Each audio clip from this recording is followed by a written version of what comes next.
and just sort of trying to stay chilled out, I suppose. Yeah, you know, there's only 4 practice tables upstairs, so you have your 2.5 hours a day, see if you can nick a little bit longer. I like to watch cricket, so I'll be going back and watching the cricket after this, and yeah, just trying to relax my mind as much as I possibly can. I might go for a sauna. You know, you're just waiting around to play. My match is at 7:30 tomorrow night, which is obviously later on in the day, so I'll try and sleep in tomorrow. Obviously, I used to live with Neil Robertson. He's an absolute master of sleeping during the day, so you know, I'm hoping.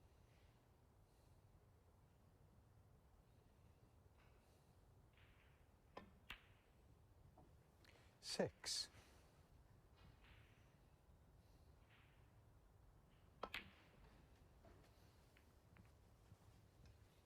Oh, we were chatting with, and of course finding his own feet, 14. finding his own confidence.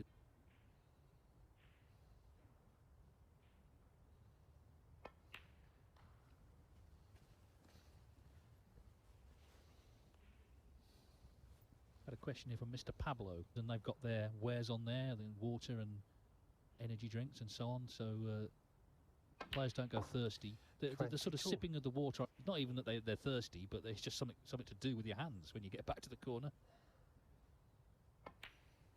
Gone are the days where big Bill Werbeneck used to come out with a foaming at the Crucible. He got up around 6 o'clock to be able to drink enough to play. 30. It was a nightmare for him. Tremor in his arm. And so, yeah, he used to get a pre-breakfast and knock back a ridiculous amount of lager before most people had got up. Well, he's got this frame now, and you have to say the match really in the palm of his hands. He's not encountering much 36. resistance. He's getting better. Marco had his education, both formal and snooker, in Vancouver, British Columbia.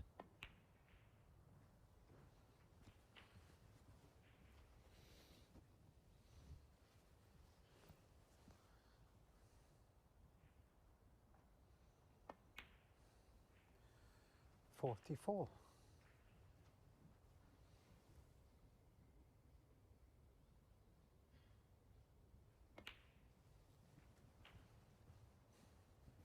With the first on the blue, the second on the green, and now running away 52. With the fourth. Taking firm control of proceedings. There'll be some match if he plays the Sheriff, won't it? Anthony Hamilton, you know, they go back a long way.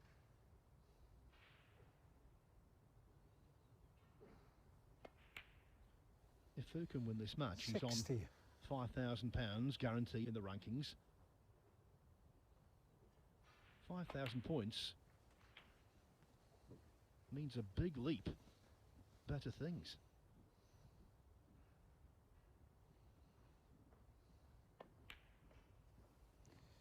.68.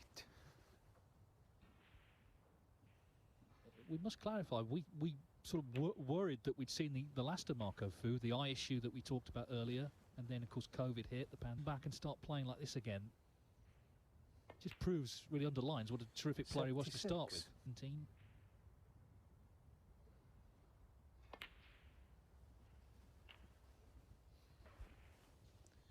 He's a bit of a big noise. Do your own jokes about ex-snooker players there. 83. Bottom line is, he's an ambassador for snooker, but most importantly, he's a great player, and he's proving that here.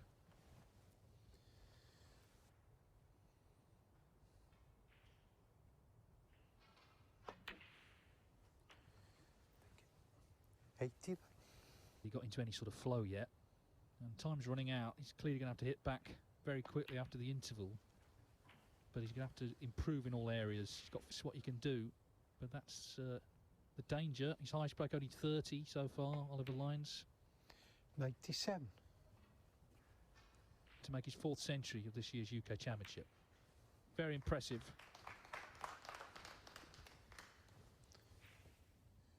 102. Zhang Peng, by the way, while we watch this, has had breaks of 87, 72, 74 and 84 to lead Callum Beresford 4-0, so that's terrific stuff. Even players who lose, it doesn't mean they play badly. 100. Take it from me, folks. Over the years, Marco And it's great to see him back. I must say, 116. I'm delighted. I think Dave holds exactly the same opinion. Oh yeah, absolutely. And the fact that he stayed dedicated to snooker, he was at that age where he may have sort of looked to do other things, but he's back, he's playing well, and he'll be a handful all through these qualifiers. That is a terrific clearance of 129 from Marco Fu, underlining the fact he's firm. Oliver's thrown at him, but Oliver's got to continue to dig deep and try and right the wrongs of his season so far. This could be the turning point in his campaign that he's been looking for. But plenty of... Well, one thing, it's an agonising afternoon for the Lyons family, because Peter now, Oliver's dad, is 4-4 with Michael Judge, so that's another close one. Not to be on the long red. Ron didn't really look likely to win, but now he's got a great chance actually. So this is the thing about snooker, the way the psychology turns around. Meanwhile, that's finished pretty good, and there is a red at the bottom of the pack that will pop. He's chosen to go into them. Well, he didn't hit them direct. Little flick off the black and back into the pack, landed plumb on a red. There's reds in the open, and you wouldn't put it past Marco Fu, despite everything that's happened in the last hour, to now win the match in one visit. With a bit little smile from Ollie in the background. He the most frustrating part of this game. There's absolutely nothing you can do when you're not at the table. But with everything that's gone up to now, it's important for Ollie to stay focused in his chair. A miss could come at any time. We've seen it from Marco already in this game. Wants to be ready if that chance does come.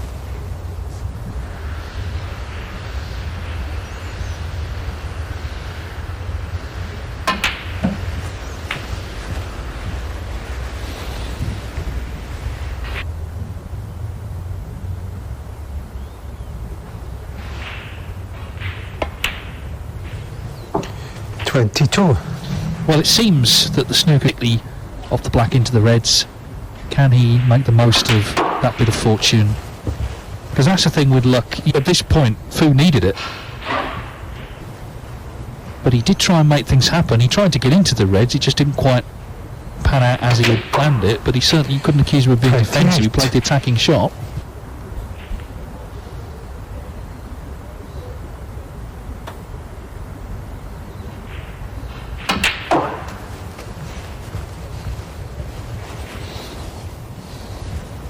To middle, going to be forced to play a cannon here.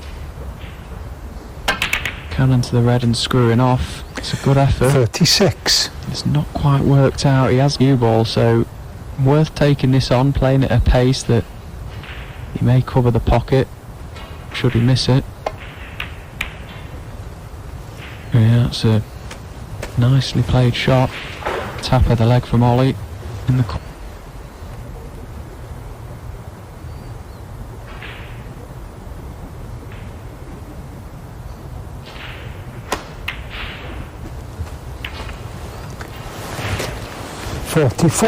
Another red that's in open play.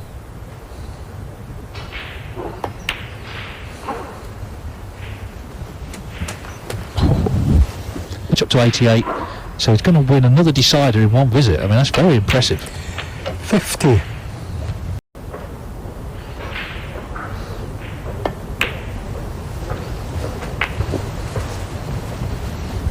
Slightly fell off. He's been around long enough to know that these qualifiers can be a real test, and it really is just about getting through ultimately. That's the goal of the qualifying, to put yourself in the final stages. 56. No reason for Marco to play any cannons here.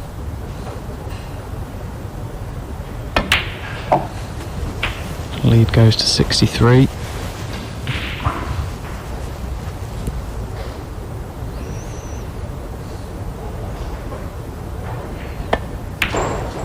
And you've got to say, okay, 64. A couple of for Marco Fu.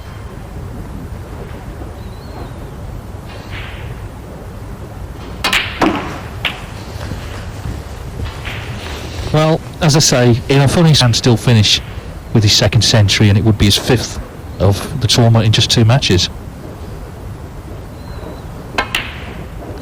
72. In this frame, he didn't really do much wrong. He did go for that long red, which he missed, but overall, fought back well. I'm not sure that's any concentration. His last few frames, Marco, a little shake of the head after that red to middle. He knew he was feeling it, and he's taken these well, albeit with a couple of nice flicks, but sometimes you need that little bit of luck. Yeah, he's always exuded an air of class and just a perfect gentleman, really. Oliver Lyons has taken the elbow tie off. I'm sure his dad, of course, because Peter Lyons is still playing his match. Well, but Marco Fu has ended on a high. An eventful afternoon for him. Led 5-0, was pegged back to 5-4, but this black to end with his second century. He'll be relieved. He didn't want a decider, but I think he didn't fall over the line in the end. He did make a match-winning break in one visit, and it sets him up for the next round. The red stays out at 103 from Marco Fu, so he's been put through his paces this afternoon. He looks certain to win really comfortably at one point. Oliver Lyons, credit to him for the way he fought back, but it's Marco Fu who will play Anthony Hamilton in the next round. Marco Fu beats Oliver Lyons 6-4. We are going to take a break of